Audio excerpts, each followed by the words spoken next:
En un mundo saturado y hasta abrumado por la información, es vital apoyar un medio de comunicación alternativo que desafíe el status quo, que aporte una perspectiva diversa para pensar de forma crítica y hacer aportes a la construcción de un futuro más sustentable. Es una voz para aquellos que no tienen voz en los medios hegemónicos. Es una plataforma para las ideas innovadoras y las voces disidentes. Apoyar a Caras y Caretas es fomentar la libertad de expresión y la diversidad informativa.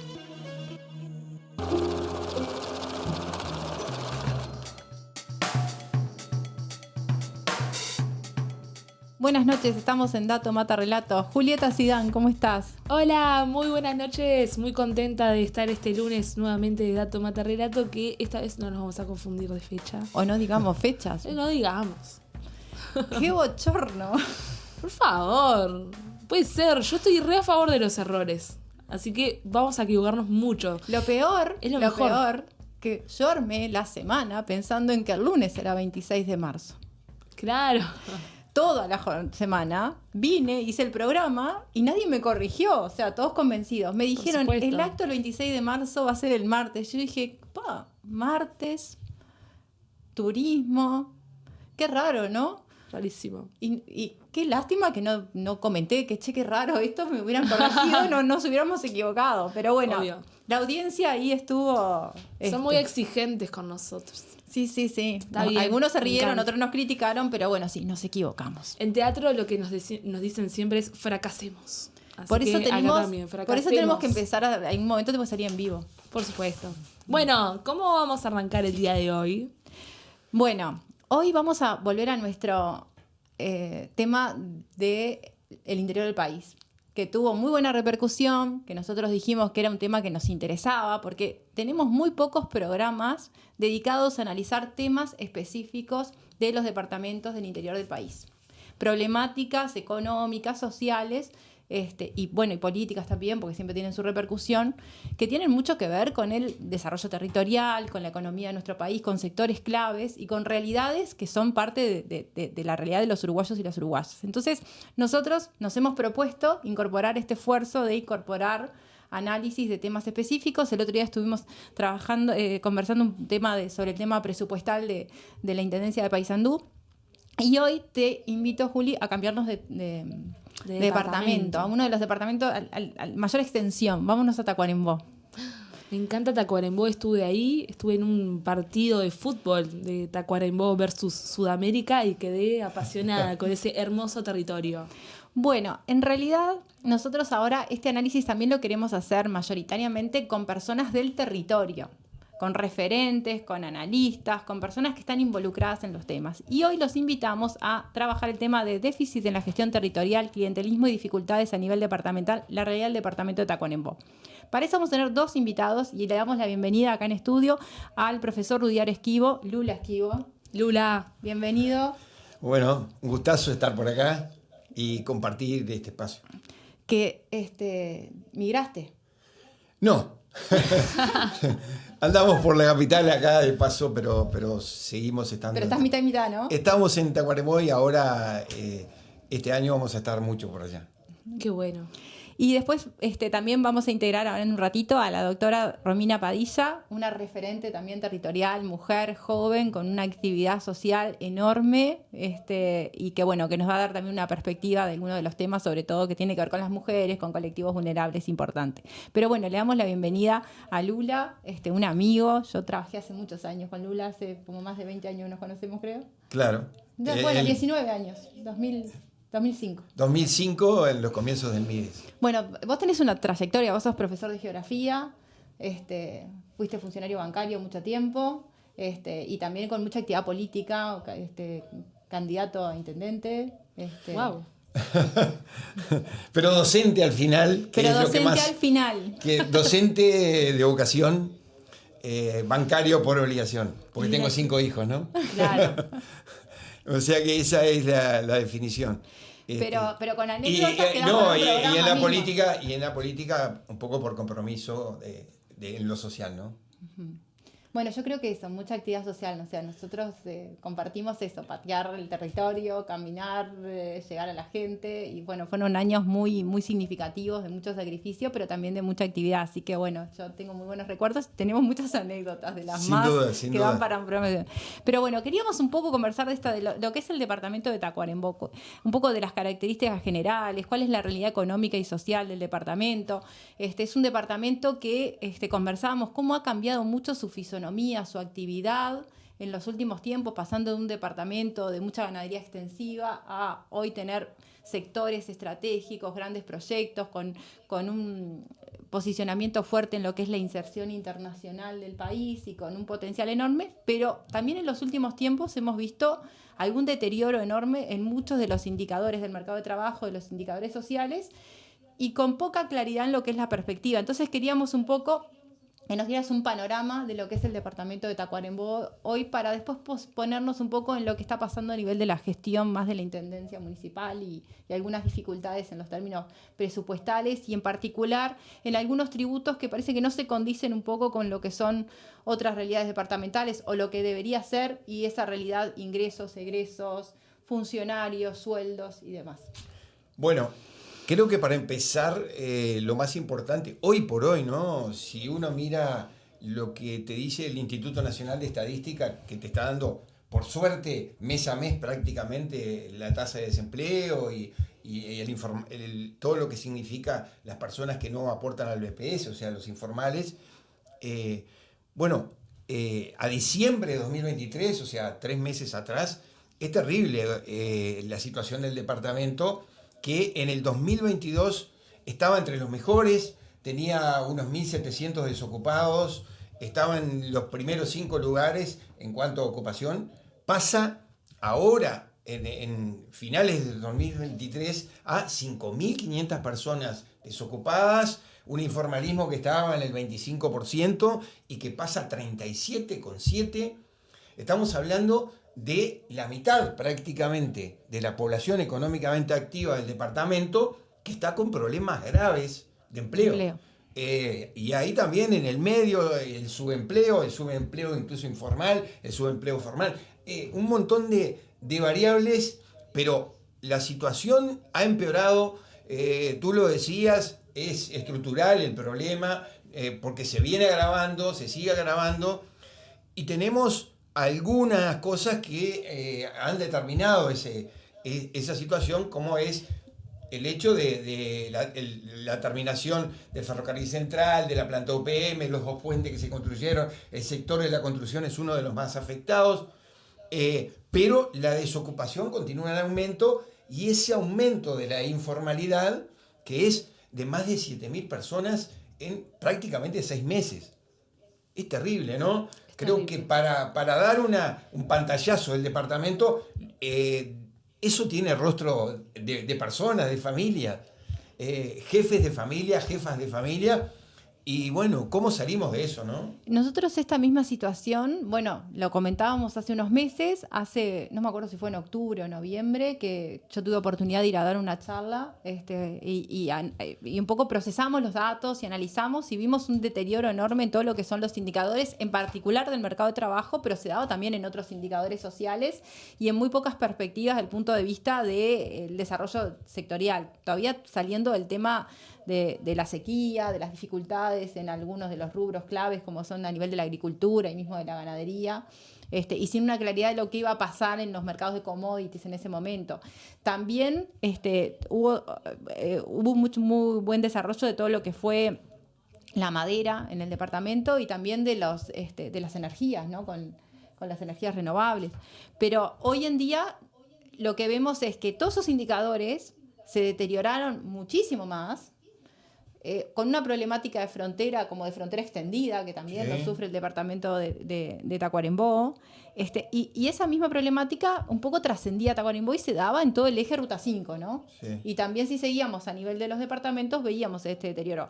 Lo que sí está claro, y lo conversamos recién, es que los datos que teníamos hace 6 meses, hoy son muchísimo más graves, peores, y con perspectivas de seguir empeorándose. No, y aparte, ese avance tan rápido, tú manejabas anteriormente datos de junio del 2023, y yo estoy manejando ahora datos de diciembre de 2023, donde pasamos de valores de 4.000 personas, 4.000 y algo desocupados, a 5.500, o sea, aumentamos en 1.000, pero aumentamos en una cantidad enorme lo informal, o sea, gente que no aporta al EPS. Estamos hablando de como 7.000 personas. Y eso también forma parte de todo esto que decíamos. Tacuarembó Capital tiene algunas industrias importantes como Marfrig, el frigorífico, como Lumin, la laminadora de madera, y tiene ahí un foco de empleo importante, ¿no? Uh-huh. Pero creo que todo esto genera un desequilibrio a nivel departamento brutal. La Intendencia, y ahí hablamos en términos de lo que significa la recaudación que tiene una recaudación del 50% de su presupuesto prácticamente. El 50% viene del gobierno central, o sea, 50 y 50 casi está. Y eso también marca un poco cuál es la realidad de un departamento extenso, pero muy heterogéneo. Tú ves la realidad de Paso de los Toros, que creo que hoy debe estar muy grave con el tema de la pérdida de empleo, UPM, asociado puentes, asociado a la construcción. Al fin de la obra de UPM2. De UPM2, pero también tenés el ferrocarril central, donde estaba gente trabajando, y 2 puentes que se construyeron, uno en Paso de los Toros y otro en San Gregorio, lo cual generaba una masa de trabajo, de empleo, que hoy por hoy no está. Entonces, en 2 años, el pasar de 1.700 desempleados a 5.500 es gravísimo. ¿Qué podemos decir ahí? Creo que la imprevisión, ¿no? Porque yo un poco quería preguntarte un poco eso, ¿no? Porque acá hay como 2 niveles de responsabilidad o de preocupación, debería haber, o de estrategia. Uno que es a nivel de lo que es la política nacional y otro que es a nivel de la política departamental, ¿no? Sí, claro. Capaz que nos interesa en particular ir un poco a lo más departamental, porque en definitiva lo que podemos analizar a nivel nacional es que falta un abordaje riguroso de las especificidades territoriales, de lo que es una estrategia de desarrollo país, cosa que hemos comentado. Pero aprovechando que vos estás acá, un poco ver qué pasa a nivel departamental, ¿no? Se comenta de dificultades importantes en materia de presupuestal, tú ahora nos comentabas un poco cómo se componía esos ingresos, pero también en el tema de lo que son la recaudación, la conformación, la estructura tributaria, departamental, los temas asociados a los cargos, a la estructura de cargos, al ingreso, que también terminan repercutiendo en lo que son las posibilidades que tiene el gobierno departamental de generar políticas de promoción, de desarrollo, de apoyo a las infraestructuras, de apoyo a los sectores productivos, de apoyo a los intereses, y después ni que hablar de las políticas sociales en las cuales las intendencias municipales son fundamentales, ¿no? Sí, empiezo por lo que estábamos hablando, ¿no? De decir, la imprevisión a nivel departamental. No estamos hablando de lo nacional, que también es severo el tema de que vos, teniendo ya una experiencia anterior en Conchillas, donde pasó algo parecido, un boom de trabajo y luego se corta y cómo queda la gente, porque en aquellos momentos que nosotros recorríamos, Paso los Toros también, y nos decían, pasó esto, mucha de la gente que viene a trabajar también se queda porque es gente joven, se casa, hace pareja, lo que sea, le gusta el lugar. O sea, hay un remanente de gente que se queda en el lugar. Esa gente evidentemente se queda sin trabajo, ¿no? Se queda desempleada. Y pasar de ganar buenos sueldos a no tener nada prácticamente, teniendo familia o teniendo... es terrible. Entonces hablábamos en aquel momento de que había una alternativa importantísima a nivel de Paso los Toros, de un emprendimiento que era privado, que había estado mucho tiempo trabajando por todos lados, pero que tenía un sostén científico, que era un emprendimiento termal, que se trasladó porque compró terrenos del otro lado, en Durazno, porque cuando se enteraron, como todo en el Uruguay, se enteraron los dueños de los terrenos en Paso de los Toros que venía eso, subieron los precios y ellos fueron y compraron del otro lado. Estuvimos mucho tiempo vinculados a eso, y estoy hablando de antes que se empezara a construir la planta de UPM a nivel departamental, para trabajar ese tema y ver que después hubiera algo donde quedar la gente trabajando, porque lo turístico, lo termal, lo que sea, genera un montón de trabajo, pero además genera un montón de trabajo indirecto también. Y entonces, por ese lado, era una alternativa, que capaz que no se ve tanto, y los 140 kilómetros que hay de la ciudad capital a Paso Los Toros o a San Gregorio marcan muchas veces la cancha. Son realidades muy diferentes. Paso Los Toros mira hacia el sur y nosotros somos la ciudad capital del norte, ¿no? Y eso también genera ciertas cosas. Y hay una realidad que uno lo ve, bueno, yo durante mucho tiempo viajé mucho, pero son distantes. Sí, sí. Son distantes, sí. hay un... Está más lejos, Paso Los Toros, San Gregorio, e inclusive las Toscas de Caraguatá en el otro extremo, por la ruta 26, que Rivera, que la ciudad de Rivera, que la frontera. O sea, tenés mucho más distancia y ellos al final tienen 60 kilómetros con la capital de Durazno. Entonces, hay toda una realidad ahí, pero la imprevisión en cuanto a no tratar de generar cosas para el después. Y la intendencia, en aquel momento, me acuerdo que nosotros anduvimos moviendo esto para ver si...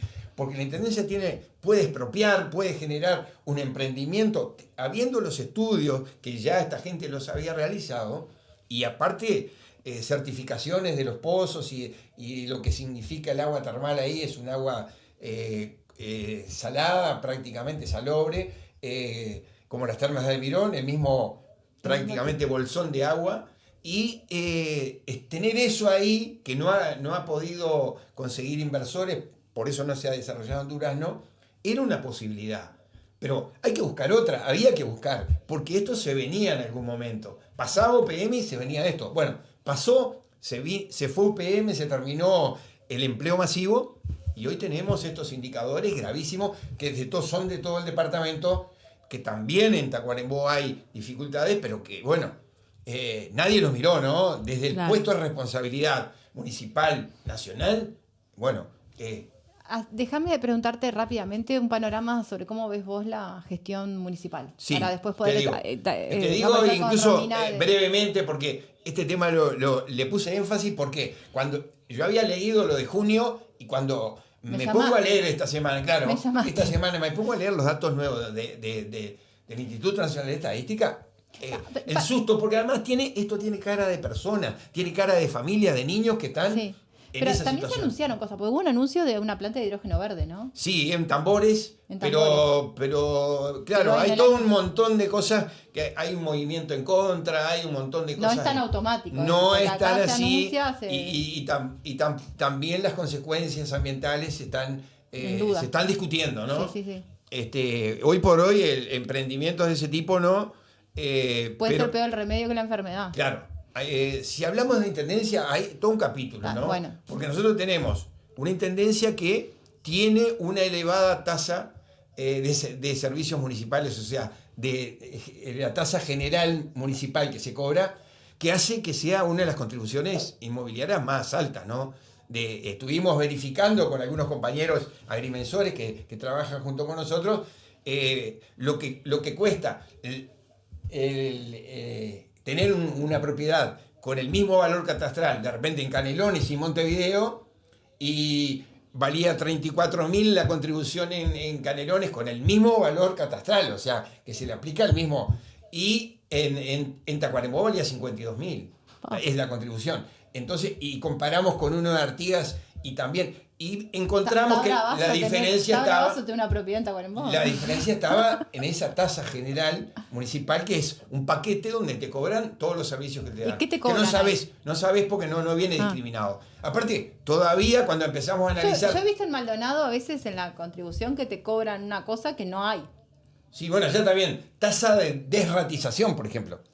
¿No? O sea, se ve que en algún momento hubo un problema y yo qué sé, en la que miramos, por ejemplo, eran 500 pesos. Si vos empezás a sumar... De a 500 pesos. Ahora, igual, la contribución inmobiliaria urbana, la rural, que es enorme porque es el departamento más extenso. Más extenso.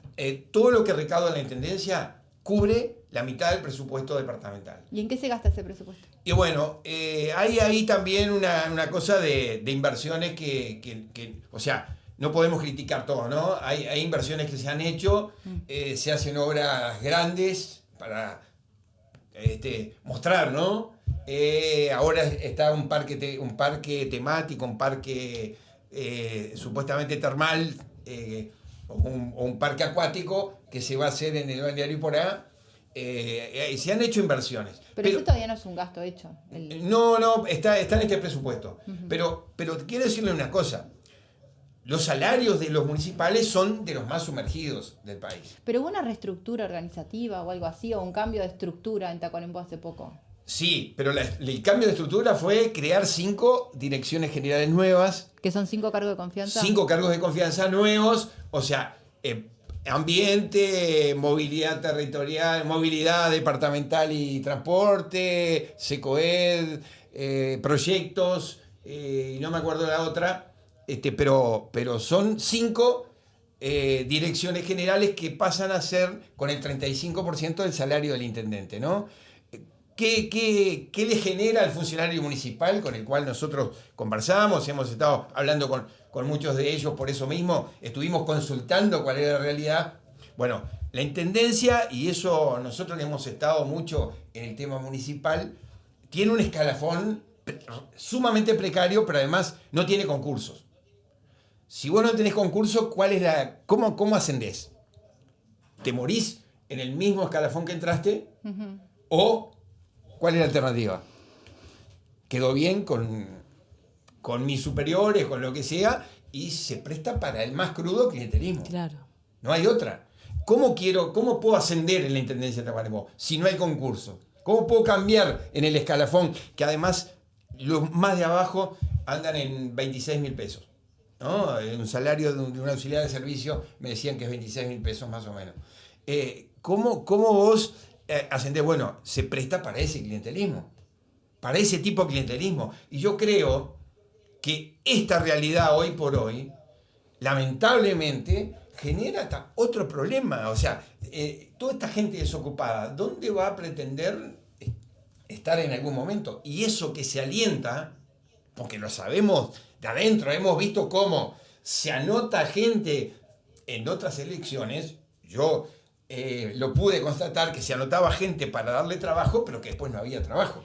¿Qué te parece si le damos entrada a la doctora Romina Padilla, para hablar un poco de estos temas sociales? Romina, bienvenida. Romina, muchas gracias. Bienvenida. Bueno, buenas. Muchas gracias. Bueno, Romina es mujer, súper joven, pero tiene un currículum impresionante y una actividad impresionante. Así que bueno, muchísimas gracias por acompañarnos, gracias a Lula, que la trajo, que nos interesaba un poco conocer un poco todo esto de cuál es la realidad social, cuál es la realidad climática. No sé, Julieta. Sí, imagino que todos estos datos que traía Lula, ¿no? De realidad y desempleo, también tienen un correlato de cómo está en la sociedad, ¿no? O sea, imagino que los índices de pobreza también de altos. Imagino que también la informalidad, la fragilidad de muchas familias, y bueno, capaz que tener un panorama de cómo ves la realidad de la población. No, y agrego una cosita, mucho más todavía a los colectivos más vulnerables, las mujeres, de familia, con el colectivo afro y todo un montón, donde justamente Romina trabaja mucho en ese tipo de actividad social. A mí me parece que una perspectiva que no podemos perder es una realidad territorial muy extensa, también muy heterogénea, muy distante, de muchas situaciones de aislamiento. Hay zonas que son de aislamiento, o sea, los que hemos tenido la oportunidad de conocer lo que es el interior del país, lo que siempre se llama el interior profundo, el campo, las pequeñas localidades, los poblados. Es impresionante las distancias. Hacer toda la ruta 26. O sea, la ruta 26, la ruta 26, el resto del territorio hay zonas fantásticas. La historia de Tacuarembó también es la historia de algunas situaciones que el propio territorio desafiaba. Siempre cuento el tema de Alsina. Paso Alsina tuvo un desarrollo bastante importante. ¿Por qué? Porque crecía el río. Entonces eso decía que la gente tenía que hacer su propio desarrollo porque pasaba mucho tiempo sin poder comunicar. Y bueno, esa es la parte de la conformación de la formación territorial. Antes fue paso del borracho. Sí. Pero bueno, un poco esto, me parece que tiene mucho que ver, y aquí tiene que poner muchos ejemplos de otras localidades, de otras zonas, que después, bueno, uno ve con los molinos. Hay zonas bien interesantes, el desarrollo de la agricultura, complementada con la madera, los otros sectores que han podido crecer, o sea, que el potencial es enorme. Sí, pero crecen, pero generan poco empleo. Entonces, genera dificultades. Por eso, bueno, nos parecía que la perspectiva un poco que podía aportar Romina, desde mucha actividad, podría ser bien interesante. Bueno, buenas tardes a todas y todos. Bueno, muchísimas gracias por este espacio. La verdad que cada vez que ponemos en agenda, ¿no?, la realidad de los territorios, me parece que es bien importante poder visibilizarlo, y no solamente visibilizarlo, sino ver las formas también de poder atender estas realidades. Yo soy activista social, hace 10 años que me recibí, soy de profesión abogada, y muy de a poquito en un departamento muy conservador, de alguna forma fui como no intentando crear este caminito que es de hormiga, porque es la realidad, donde las mujeres podamos participar en distintos ámbitos y podamos también poner nuestra voz, ¿no? Porque si las mujeres no ponemos la voz de lo que realmente sentimos como mujeres que estamos viviendo y que nos sentimos atravesadas por un montón de cuestiones, creo que, bueno, que es muy difícil poder generar una agenda real de compromiso con una perspectiva de género y de derechos humanos. Así que, bueno, en realidad, atendiendo también un poco a lo que expresaban en la mesa, ¿no?, de los indicadores y, bueno, y un poco también, ¿no?, de algunas dimensiones, que lo laboral es una dimensión muy importante, porque claramente Tacuarembó está posicionado, ¿no?, como un departamento donde, bueno, tiene índices de desempleo muy, muy altos, y lamentablemente las mujeres somos las más afectadas.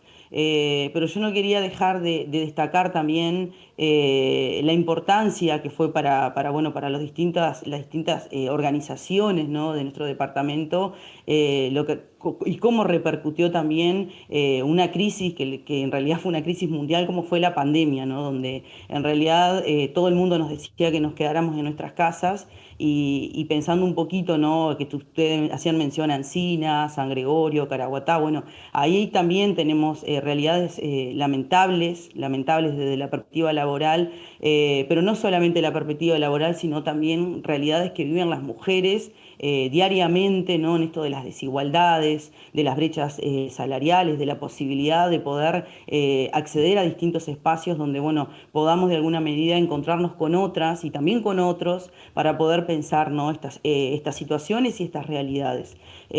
Así que, bueno, en realidad yo reitero, ¿no?, quería agradecer este espacio porque poner de manifiesto, ¿no?, la realidad de las mujeres, que es a lo que me dedico hace 10 años, que estoy en el activismo, me dedico a poder encontrarme con otras compañeras, poder generar espacios de encuentro, y bueno, en realidad no solamente estas dimensiones nos han atravesado en estos últimos tiempos, sino que, bueno, que cada vez que podemos generar algún tipo de movimientos, ¿no?, en nuestro departamento, siempre nos encontramos con obviamente la reacción, ¿no?, a lo que representa el movimiento feminista, y bueno, con todas sus connotaciones, en un lugar tan conservador y en un lugar donde estos temas no se pueden poner, ¿no?, en la palestra pública, donde no lo podemos discutir, porque obviamente que tenemos un poder instalado y un discurso hegemónico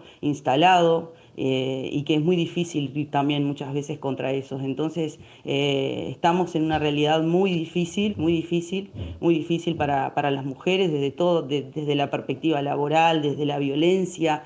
Yo pensaba hoy, antes de comenzar esta conexión, pensaba, ¿no?, en los 7 femicidios que tuvimos en nuestro departamento desde el 2015 a la fecha. Y pensaba también, ¿no?, en esto, ¿no?, bueno, es como decían ustedes ahí, bueno, se instala, no para hacer una comparación, pero bueno, se instala una planta de UPM, con todo lo que implica eso, ¿no?, todas las cuestiones que también involucran a las infancias, como como la explotación sexual, ¿no? de menores, y qué pasa con el después, qué pasa con este alrededor, ¿no? Y nosotras vivenciamos día a día muchísimas violencias, y estos 7 femicidios se me venían a la mente, porque digo, a veces son el diario del lunes, ¿no? ¿Y qué pasa después? ¿Qué es lo que pasa después y cómo es que seguimos trabajando? Y lamentablemente estamos en una realidad muy compleja, estamos en un contexto también político muy complejo en nuestro departamento, y donde lamentablemente las mujeres no estamos pudiendo poner la voz. Por eso valoro muchísimo estos espacios donde nosotras podamos estar, donde podamos discutir estos temas y podamos decir la realidad que vivimos, porque quizás sonará como, ¿no? Nadie mejor que nosotras para decir lo que viven las mujeres. Más participación de las mujeres también en esos ámbitos. Fundamental. Que así como cuesta muchísimo estar en los ámbitos de participación en las organizaciones, por lo que genera socialmente, las mujeres en política es muy complejo en el interior. Entonces, creo que cuando vemos una compañera que está en estos ámbitos, creo que celebramos doblemente, porque también se necesita coraje para bueno, enfrentar un montón de cuestiones, de prejuicios y de reacciones que en realidad se instalan a nivel social, pero bueno, creo que estamos convencidas que el camino es por este lado, y que bueno, y que ojalá que podamos poner realmente en agenda los temas que involucran a las mujeres, a los sectores más vulnerables, con una perspectiva de género, desinstalar algunos discursos, y bueno, y poder realmente atender estas realidades, ¿no? Que no quede solamente en los discursos, que lo hemos visto durante muchísimos años en nuestros departamentos, y que cada vez que pisamos Montevideo y vemos en realidad un abordaje integral de todo lo que respecta a sectores en contexto de vulnerabilidad, que nos venimos como no anonadadas, porque realmente si comenzamos a profundizar las políticas públicas a nivel departamental, claramente nos muestra una falta de compromiso real a las situaciones más vulnerables de nuestro interior. Así que creo que ese es el camino. Estamos muy convencidas y convencidos de que tenemos que estar en estos espacios, que aunque nos cueste muchísimo, pero seguramente vamos a encontrar con otras compañeras, y estamos en este camino con otras compañeras que nos van a dar la energía suficiente para poder generar cambios, porque necesitamos cambios, no solamente en el ámbito social, de las organizaciones sociales, sino la participación de las mujeres en política. No podemos hablar, de hecho estamos discutiendo una ley de paridad cuando en otros países del mundo esto ya lo tienen absolutamente saldado. Seguimos discutiendo, ¿no?, la inmortalidad del cangrejo en los mármoles, en el palacio, y nosotras seguimos como no en esta lucha de poder poner nuestra voz y que realmente nuestra voz sea escuchada, no que cuando hablemos las mujeres los compañeros estén con el celular. Así que la verdad que muy contenta, y bueno esto, seguir trabajando y promoviendo. Creo que nada más que decir. Vamos arriba. Muchísimas gracias. Muchísimas gracias. A ustedes. Perfecto. Tenemos otro bloque más que invitamos a nosotros. Bueno, muchas gracias. Un gusto. Por favor, vuelvan. Chao, Romina. Chau. Nos vemos en el próximo bloque. No sé si te esperamos o esperamos vos a nosotras allá. Bueno, puede ser. Estamos con Julieta. Julieta está organizando un viaje a China y estamos organizando un asado de mujeres, porque como parece asado de mujeres en Tacuarembó. Ahí está. Hicimos un encuentro precioso nosotros a fin de año, en el encuentro Entre Amadas. Fue en Tacuarembó el cierre de un proyecto de Mujeres Fondos del Sur, donde muchísimas mujeres de distintos puntos del país se acercaron. Chao, Romina. Chao. Gracias. Adiós. Gracias.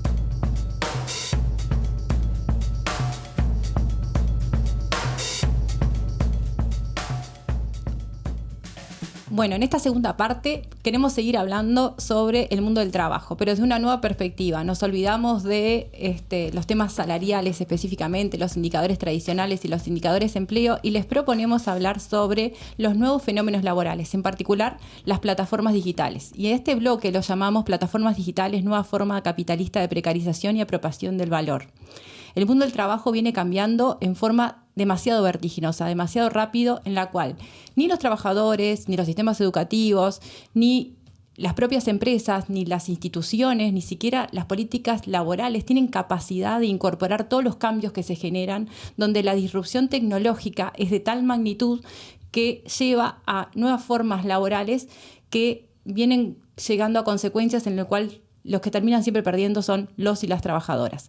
Para eso, hace unos días se presentó un tremendo libro, una tremenda investigación que estuvo a cargo de Nicolás Marrero con un equipo grande, y para eso hoy tenemos a Mariana Mendi, a Nicolás Marrero, que el otro día estuvieron, Julieta, en Legítima Defensa con Rodrigo Alonso y con Leandro presentando esta investigación. Pero hoy queríamos proponerles un enfoque más desde el punto de vista del mercado de trabajo y de la economía para analizar este fenómeno de las plataformas digitales y cómo de alguna forma se genera como un nuevo mercado de trabajo diferente al que estamos acostumbrados a analizar, a generar políticas, a tratar. Entonces nos genera un desafío desde el punto de vista de la investigación, de las políticas públicas, desde los sindicatos, totalmente distintos. Así que bienvenida Mariana, bienvenido Nicolás. Gracias. Muchas gracias por la colegas, invitación. amigos de la casa. Muchas Así gracias. que bueno, ustedes vienen con este trabajo en un momento muy especial, donde justamente se da el tema de los despidos de pedido ya,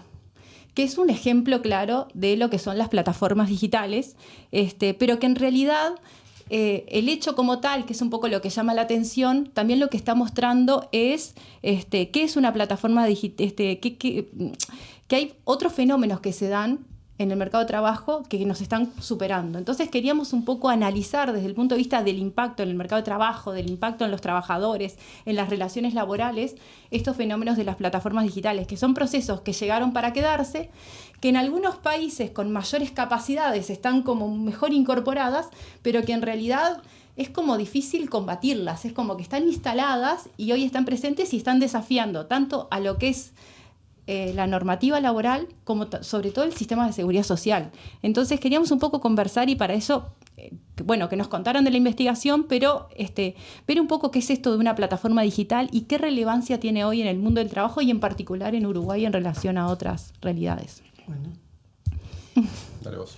Bueno, una plataforma digital, digamos, es una forma de organizar un negocio que puede ser de prestación de un servicio, en general es de prestación de servicios, que puede ser reparto de mercancías, transporte, o sea, ya hay una multiplicidad, donde se intenta poner en contacto a quien requiere ese servicio con quien lo quiere prestar.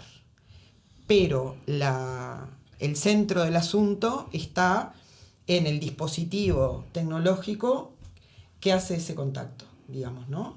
Es la famosa plataforma que es lo que le llaman el algoritmo, ¿no? Que es quien organiza esa juntada y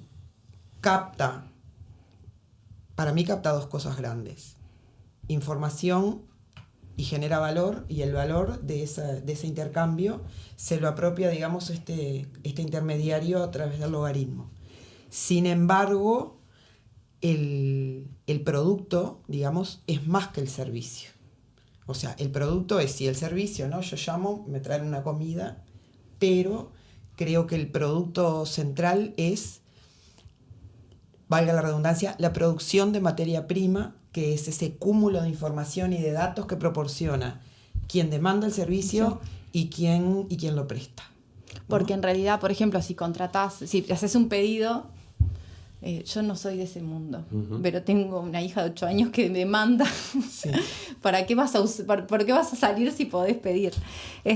Pero en definitiva vos ponés la edad, ponés el tipo de pedido que haces, ponés lo que contratás, ponés el horario, ponés cuántas veces lo haces al mes y te van sacando un montón de información, como cuando sacás la tarjeta de puntos en el supermercado y te dicen exactamente qué tipo de compra haces según tu perfil y en dónde, ¿no? Exacto. Totalmente.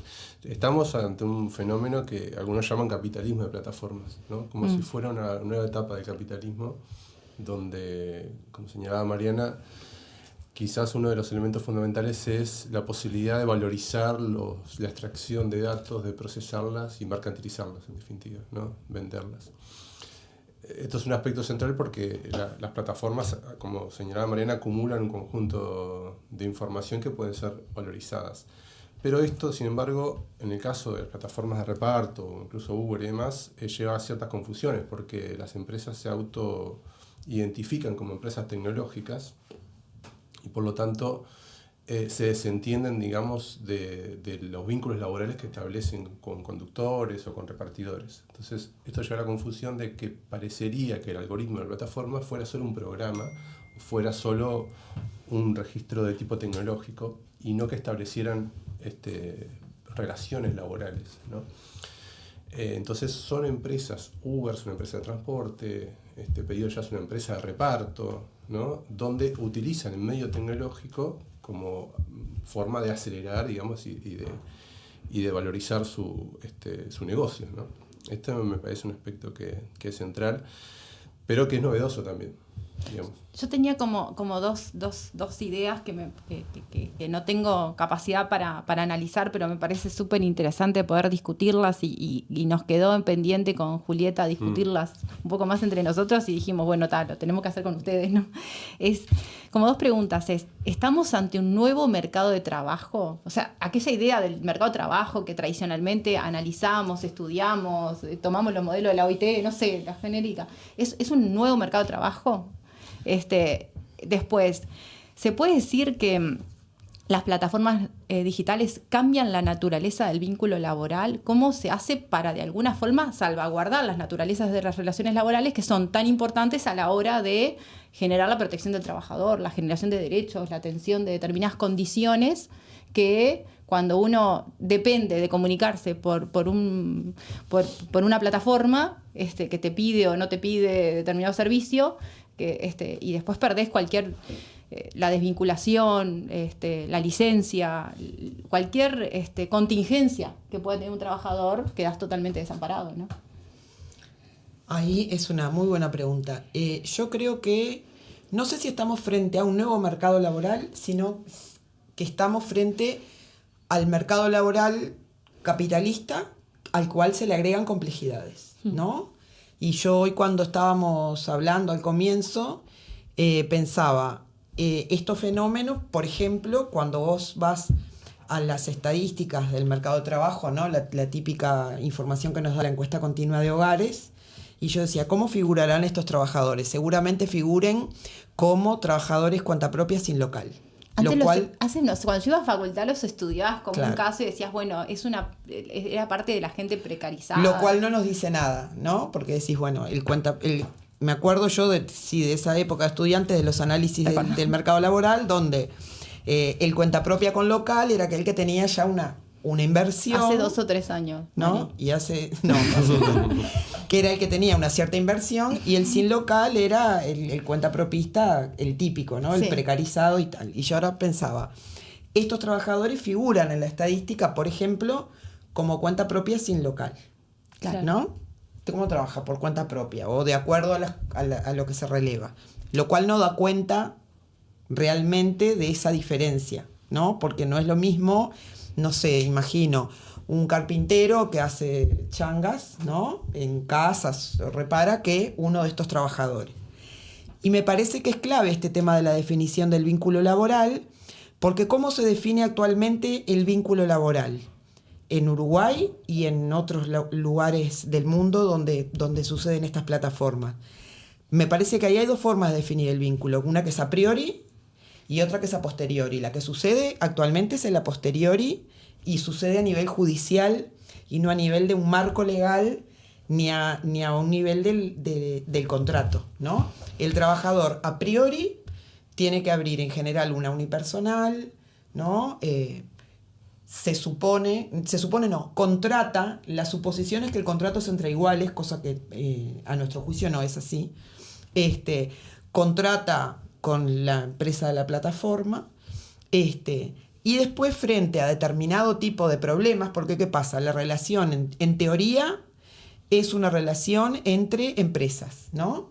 Hay un empresario unipersonal que contrata con la empresa de plataforma, pero esa empresa de plataforma fija la remuneración, califica, te da de baja o te da de alta en la plataforma, te asigna un lugar para tener prioridad para tomar determinados pedidos o no. Entonces, todas las condicionantes del trabajo de ese individuo están fijadas por la empresa de la plataforma, con lo cual uno supone que es una relación subordinada, porque el contratante menor, digamos, no define casi nada. Claro, y además esas distinciones se ven también traducidas en la remuneración de ese trabajador, Exacto. ¿no? Depende de todas esas variables. Exacto. Aparte, ¿cuánto tenés que trabajar para cuántas horas o en qué condiciones? Claro. Porque está muy fijo el tema. También el algoritmo ese, que es un algoritmo que no se sabe lo que es. Exacto. En realidad, ¿no? Ustedes el otro día lo marcaban muy bien. Te va calificando según el horario, según la cantidad de viajes, claro, según la calificación. Debe haber una cantidad de parámetros que así, analizando de afuera, ¿no? La calificación de, claro, de la persona, la disponibilidad, no sé, hay un montón de elementos que pueden estar jugando y otros que no se saben. Entonces, claro, hay una asimetría de información que es muy grande, pero en realidad, en definitiva, sí está la empresa o el fondo global o lo que sea que está definiendo esas condiciones, entonces es una forma de sacarme el problema y claro, y entonces se rompe la naturaleza de la... Es como que... no se rompe la naturaleza de la relación laboral, perdón. Es una forma de decir como que no existe. Ocultarlo. Claro. Entonces es lo que pasa que lo que señalaba recién, el de a posteriori. Se genera una ruptura del vínculo por los motivos que sean y el único resorte que actualmente tiene el trabajador en general, no solo en Uruguay, es la justicia. Y a nivel del Poder Judicial queda la definición de si ese vínculo era subordinado o no.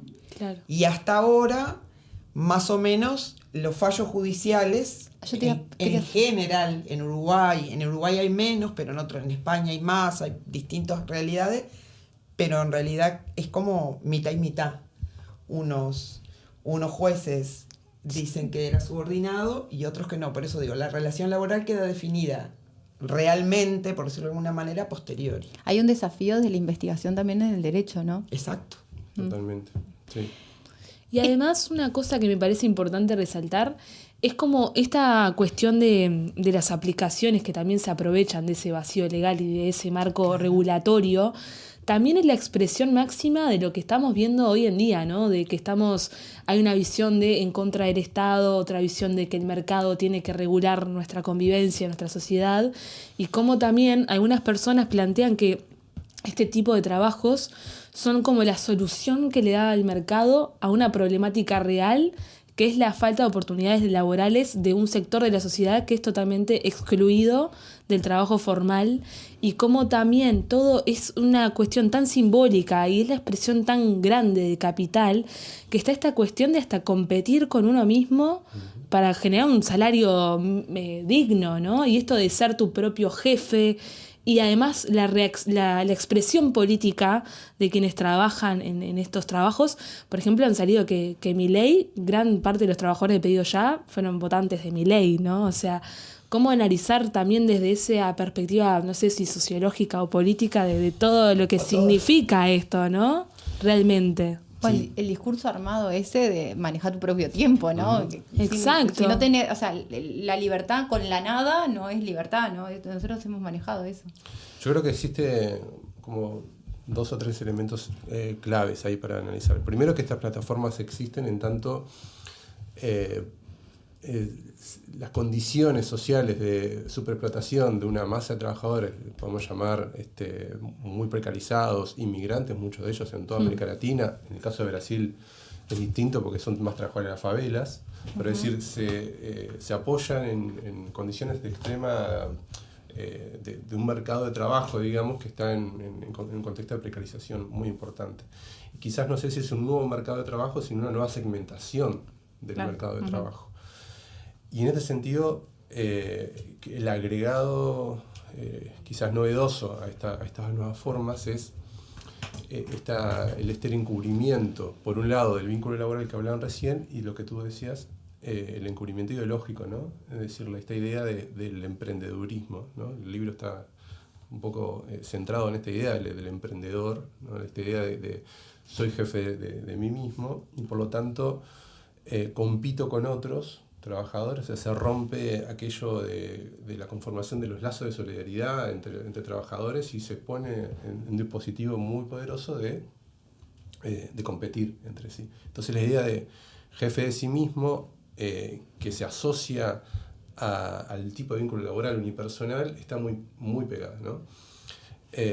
Y esto en la investigación apareció muy claramente, ¿no? Esta idea de que los repartidores y repartidoras imaginan o digamos, o perciben que dominan su propio tiempo, que pueden trabajar cuando quieran y dejar de trabajar cuando quieran. Y la realidad de lo que sucede es que trabajan 12, 14, 16 horas, que hay trabajadores que no tienen descanso ningún día de la semana, trabajan los 30 días al mes, que la organización de la jornada laboral la realiza la empresa mediante el algoritmo, pero se produce esta contradicción de sentido entre una organización muy estricta por parte de la plataforma y una percepción de libertad. Y en este sentido creo que el emprendedurismo en sí es la ideología de época. Por eso el liberalismo de tipo Milei u otros se apoyan en estas formas, ¿no? de un individualismo de tipo egoísta, ¿no? De tipo clásico, digamos, ¿no? Libertario en este sentido, pero sin fundamentos concretos, ¿no? Porque nadie es libre en tanto es absolutamente controlado sus condiciones de vida, ¿no? Uno no puede desarrollar una autonomía propia, individual, personal, que despliegue su personalidad. Si no se dan determinadas garantías. Si no se dan garantías de condiciones de trabajo, de reproducción, de vida, de salariales y demás. De tiempo libre. De tiempo Pero libre. alcanza con ver cualquiera de estos tipos de trabajo. Cuáles son las condiciones, ¿no? Uruguay, que ha tenido como mucho avance en todo lo que son las condiciones laborales, desde la jornada hasta las condiciones mismas, en sectores que son destacados y lo que son los controles, pero en realidad después ahora lo que estamos viendo es que cada vez más uno lo que ve es la presencia en toda la ciudad, en todo Montevideo, de cada vez más de personas que andan en moto o en bicicleta al aire libre sin ningún tipo de protección, porque no hay una relación de empleador-empleado que los pueda proteger. Entonces, a mí me surgía como esa cuestión de decir, bueno, estamos hablando de innovación, estamos hablando de productividad, estamos hablando de explotación también, con una nueva definición donde tengo esa plataforma, eso que es intangible, que me está protegiendo esa nueva forma de apropiación de valor capitalista, ¿no?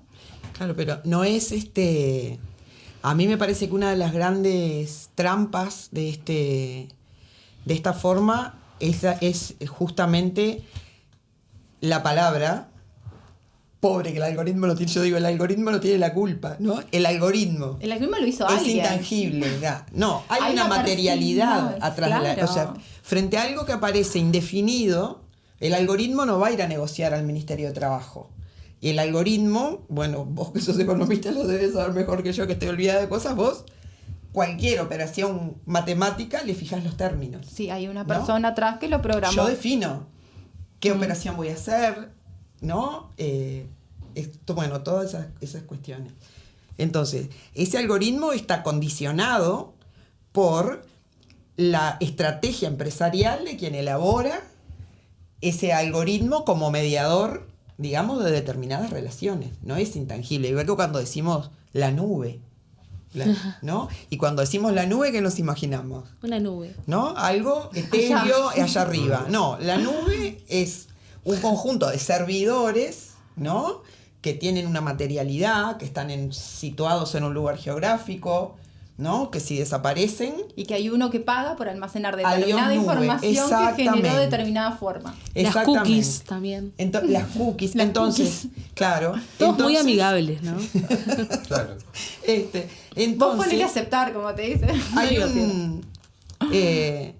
Hay un encubrimiento, hay un velo que cubre todas estas cuestiones que hace que sea mucho más difícil todavía desentrañarlas, ¿no? Y tratar de explicarlas, ¿sí? Ustedes mencionaban como la jurisprudencia está peleada todavía y como que hasta en los antecedentes internacionales también. Creo que hay como algunos lugares donde se ha podido avanzar mucho mejor, que tienen que ver también con una presencia del Estado más fuerte y con mercados de trabajo mucho más regulados, más sólidos. Pero, ¿qué desafíos, pensando un poco más en Uruguay, ¿no? Y me parece que en año de campaña electoral es importante, porque a mí tengo la idea, capaz que ustedes me corrigen en eso, de que estamos un poco atrasados dentro de lo que es la normativa laboral, ni que hablar después de estos 4 años, pero también en lo que son las propuestas seguimos con una mentalidad un poco tradicional en lo que es la política de empleo, la política laboral. Entonces, ¿qué desafíos tenemos en temas de abordar desde el Estado esto? Digo el Estado como una cuestión mucho más estructural, ¿no? Y desde las políticas laborales. A mí me parece que desde el punto de vista de la investigación es un desafío. Ustedes como que hacen una ruptura con eso importante.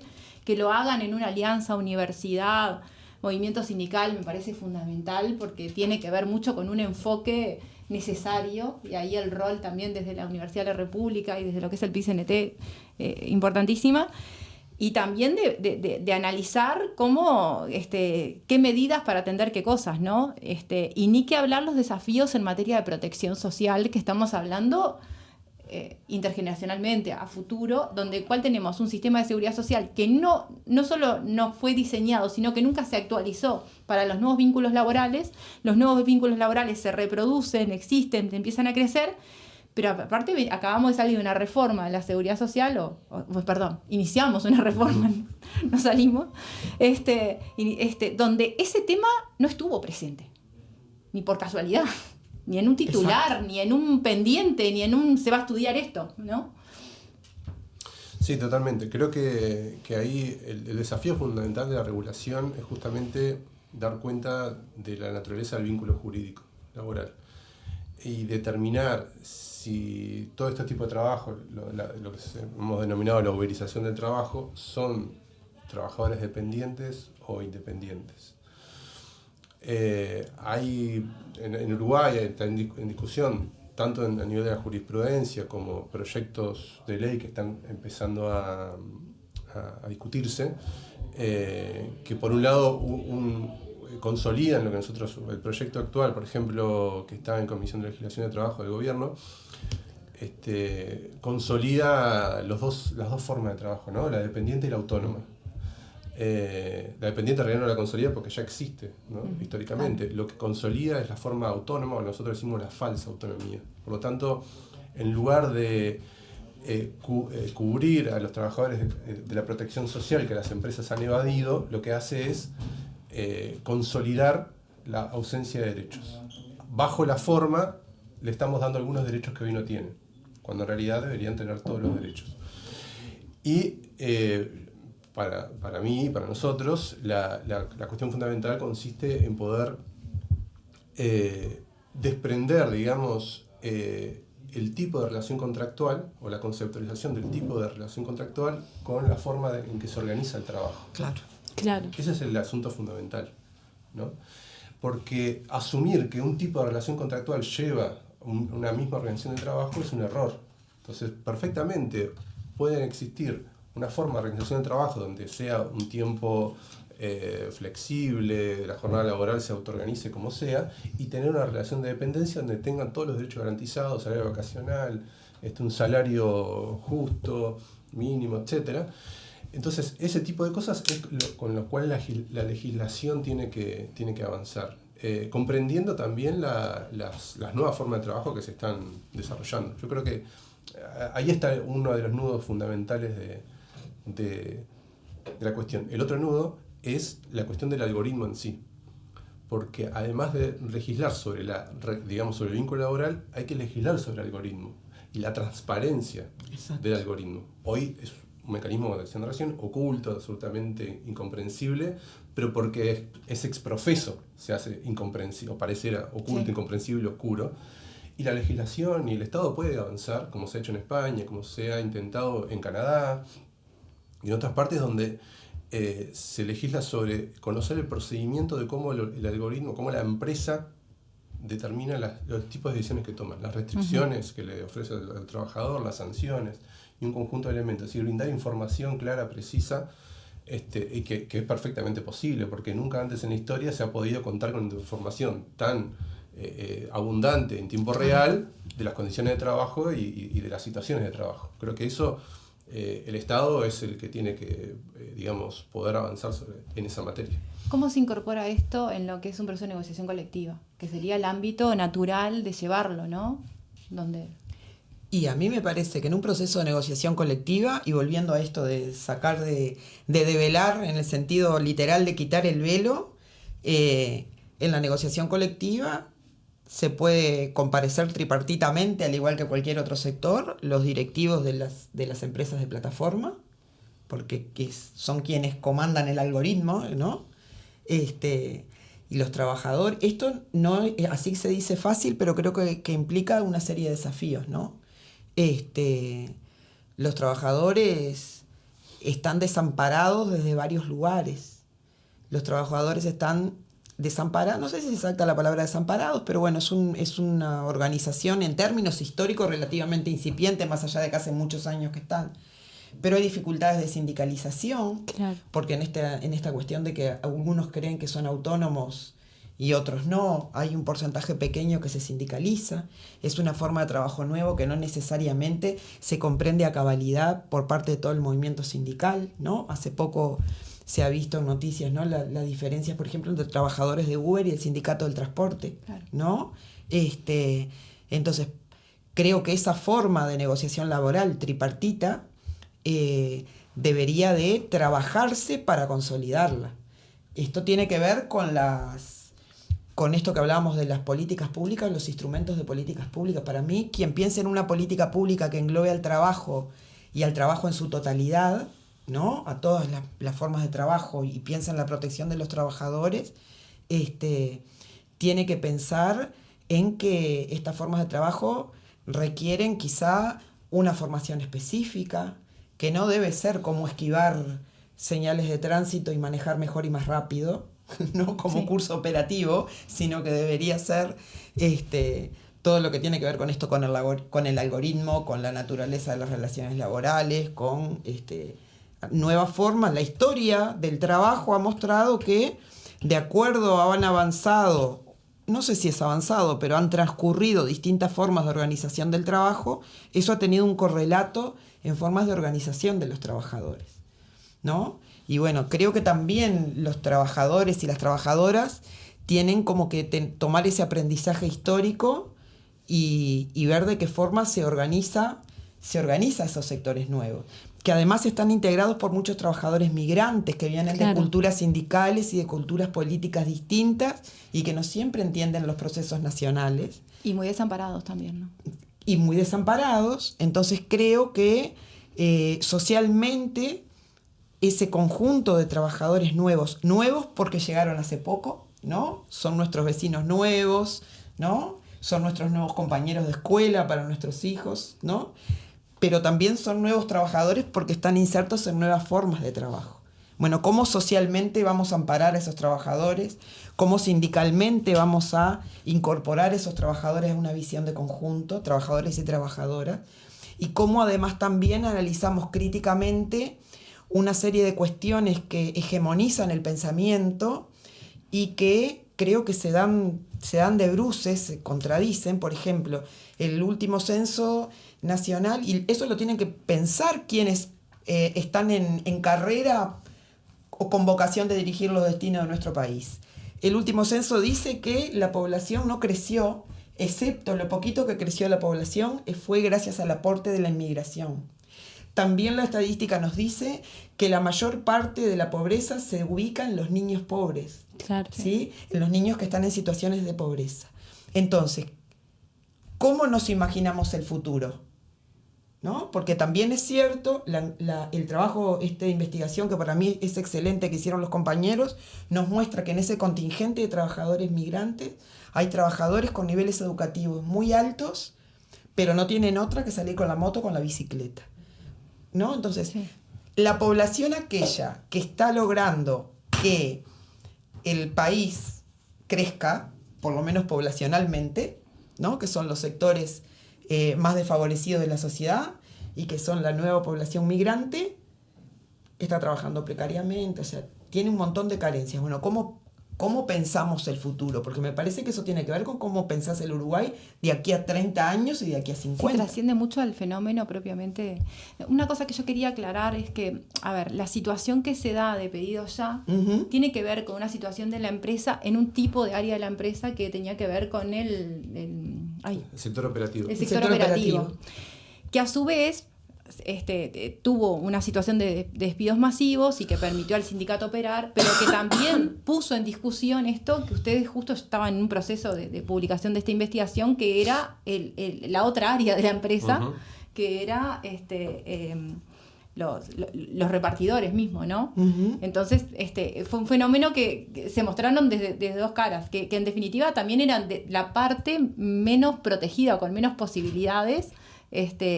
A mí me gustó mucho el libro, yo lo leí rápido, esos libros que uno tiene que volver a leer para sacar datos, pero habla de muchas dimensiones, habla de las dimensiones del trabajo por plataforma, digitales de reparto, entonces habla de la gestión algorítmica, de la regulación, las plataformas digitales en Uruguay propiamente dichas, cuál es el perfil sociodemográfico de la población trabajadora, los tipos de organización, los procesos de trabajo, la jornada, los riesgos y después toda la evaluación de las percepciones desde los aspectos positivos hasta negativos. Y ahí, o sea, si alguien quiere entender el tema, o sea, a mí me permitió entender muchas cosas que uno las ve o las lee, pero que no las entiende a cabalidad, lo que significa este tipo de empleo. Creo que leer el libro es como ideal, y aparte un equipo interesante de investigadores, ¿no?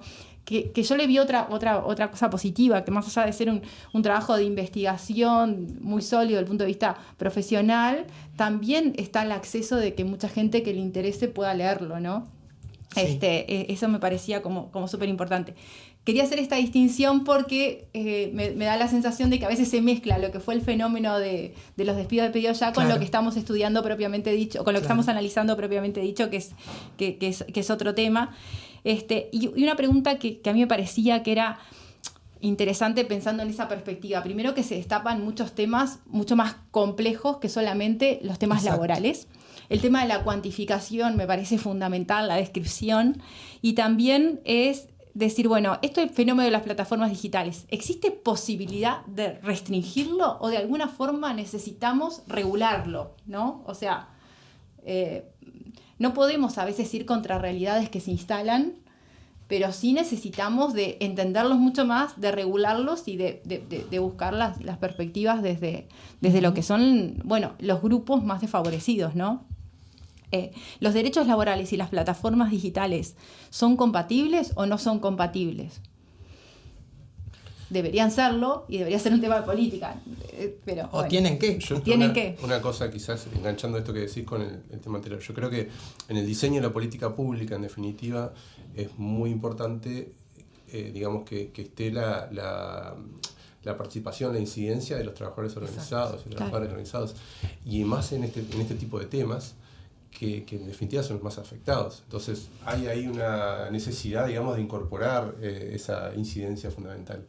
Que hasta ahora lo que parecería es lo siguiente: las empresas, este tipo de empresas han desarrollado lo que nosotros llamamos como una suerte de consumación de hechos, ¿no? Es decir, vienen, se instalan, generan una nueva forma de trabajo, desconocen la legislación laboral existente y generan una situación de hecho. Y sobre esa situación de hecho, que vos decías, la realidad avanza, no es solo la realidad, es decir, son decisiones empresariales que muy estudiadas, muy concretas, que dicen, bueno, vamos y después tendrán que legislar. Como pasó con Uber, ¿no? En aquella 2018 creo que fue, que hubo toda una discusión sobre si era legal o no que estuvieran ahí. Primero se imponen aceleradamente determinadas condiciones y luego el Estado tiene que salir a regular. Claro. Pero hago distinción porque no es que parecería que la realidad o una situación que no se puede controlar. Hay una necesidad fundamental de poder compatibilizar, por supuesto, derechos laborales con plataformas. Las empresas indican que, una argumentación bastante nefasta, que si garantizan esos derechos laborales que piden los trabajadores y trabajadoras en muchos países, o la legislación laboral a veces los obliga, se van del país. O la rentabilidad se vuelve incompatible con los derechos laborales, ¿no? Entonces ahí en realidad es una discusión sobre, bueno, ¿qué está primero? ¿No? Exacto. ¿Qué está primero? Ahí hay una discusión, creo que es fundamental, y creo que debería abrirse, digamos, un poco esa discusión en el sentido de de que históricamente esas siempre fue los argumentos de muchas empresas desde los inicios del capitalismo, de que la lucha por las 8 horas y un montón de cosas eran incompatibles con las formas empresariales existentes. Entonces esto, digamos, no es más que un revival de históricos momentos donde se van imponiendo este tipo de condiciones. Yo creo que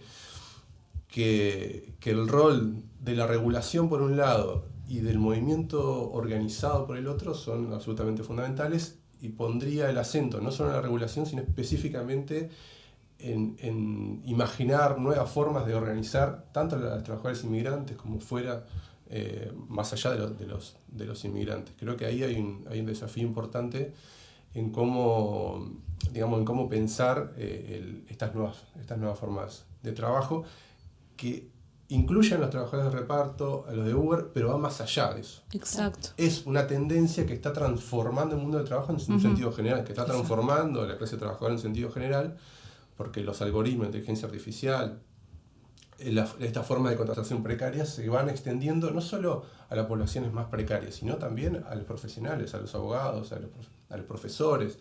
Muchas formas de trabajo empiezan a asumir esta forma y nos pasa a nivel profesional también, ¿no? Que como si fuera lo mismo un sistema de inteligencia artificial que te redacta un contrato, aunque si no lo hace, y entonces es lo mismo hacerlo con alguien que se le paga menos o que no tiene la formación, o capaz que después a la empresa tampoco le es funcional, porque hay tantas especificidades que son distintas, pero creo que Sí. en el mundo profesional, en la profesión independiente nos pasa un montón. Y es como hasta muy complejo porque son como decisiones de muy corto plazo y que parece que terminan, que capaz que empresas grandes tienen capacidad de generar estas condiciones porque son las que generan las megaplataformas, pero después cuando se trabaja a empresas de menor porte terminan afectando a las propias empresas, ¿no? Claro. Porque termina siendo. Y yo creo... perdón, te interrumpo. No, debí decir una última cosa, que eso plantea desafíos para la protección social también, que vos traías, enormes. Claro. ¿No? Porque, cómo se diseña un sistema de protección social en estas condiciones. Claro. Tal cual, yo quería plantear algo de eso, ¿no? Porque también pensemos cómo se ha ido cambiando los ejes del capitalismo, ¿no? O sea, antes el capital, digamos, la acumulación más grande estaba ubicada en los sectores más petroleros, ¿no? Y luego pasa a un eje más del tema de la digitalización, la tecnología, la información, ¿no? O sea, y eso se nota a escala global, cómo eso va modificando y qué cosas generan mayor rentabilidad. No es casual que justamente, por ejemplo, Galperín, el de Mercado Libre, es uno de los hombres más ricos de Argentina, ¿no? O bueno, Elon Musk con sus redes sociales, etcétera. Cómo también pensar estratégicamente de los estados protección para que justamente los avances tecnológicos que son inminentes y que seguramente el mes que viene estaremos hablando de otros avances tecnológicos, como si nos dedicamos a eso podemos hacerlo, cómo llegar a utilizar esa herramienta en pos de un Estado, ¿no? O sea, cómo ganarle la jugada, porque uno tiene la sensación de que con esto ya está llegando tarde con la regularización, porque no es que fue hace un año que están estas aplicaciones, ya por lo menos 4 años que están instalados en nuestro país y no hay una regularización tangible y tajante que marque la cancha. ¿Cómo pensar en clave de estados, utilizar los beneficios de los avances tecnológicos para que no llegar tarde, para que sea un beneficio del Estado y no en contra de un Estado y una protección social para la población, ¿no? Ahí también hay una cuestión que es, con esto de quitar el velo, el avance tecnológico también es resultado de decisiones. Exacto. Porque los desarrollos tecnológicos no surgen, se piensan, ¿no? Entonces, también en este análisis como más histórico, el capitalismo ha tenido toda una serie de avances tecnológicos. Digo, la revolución industrial surge porque surge el capitalismo. Hay una innovación. ¿No? Fue primero el capitalismo, después la revolución industrial. Entonces, también son decisiones. Y creo que el Estado primero tiene que poder tener una fuerte impronta de información y de análisis de estos procesos, pero tampoco pensemos al Estado como algo parecido a la nube. El Estado también expresa una serie de relaciones sociales el Estado también expresa disputas entre distintos grupos y el Estado también expresa una relación de fuerzas entre grupos sociales, ¿no? Entonces, el Estado, que en la negociación tripartita se presenta un poco como el actor neutral en términos no hegemónicos, ni a veces es tan neutral, también es representado por personas, y también los grupos que están, digamos, en todos estos desarrollos presionan sobre el Estado. Entonces, si no, creo que el análisis tiene que ser necesariamente dinámico para poder ver hasta dónde se llega, y también hay algo que tiene que ver con lo que hablábamos hoy, que es cómo los grupos se organizan y presionan para participar.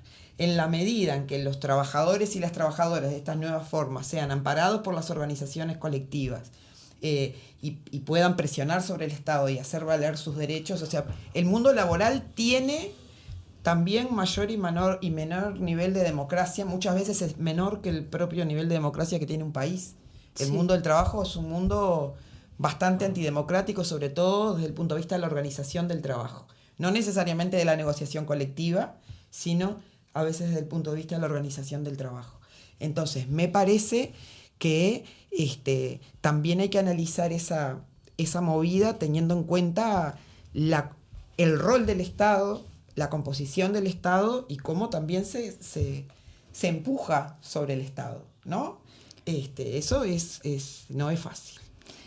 Bueno, Mariana, Nicolás, muchas gracias por venir. Les voy a mostrar el libro ahí, que coordinó Nicolás, pero también tiene a Alejo González, a Paula Leguízamo, a Noela López, no sé, alguien más.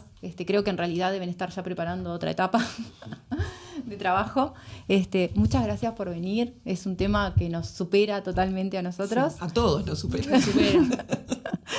Nos supera totalmente, pero creo que también este tipo de análisis nos tiene que poner en cuestión cuando estamos usando el celular y usando una aplicación que estamos haciendo, o también sensibilizarnos un poco cuando vemos esos movimientos en la calle, lo que significan y los desafíos que nos ponen también como sociedad y rompiendo lo que es un pacto social, en definitiva. Exacto. Así que bueno, Julieta, se nos terminó el programa. Qué triste. Nos vemos el próximo lunes con fecha correcta, ¿no? Exacto. Ay, sí, cómo nos pusieron, ay, se equivocan, no sé cuándo. Sí, nos equivocamos. No somos un logaritmo. Nos equivocamos. Somos personas de carne y hueso y por suerte les mostramos que nos equivocamos. Nos vemos el próximo lunes. Muchas gracias. Adiós. Gracias. Chao.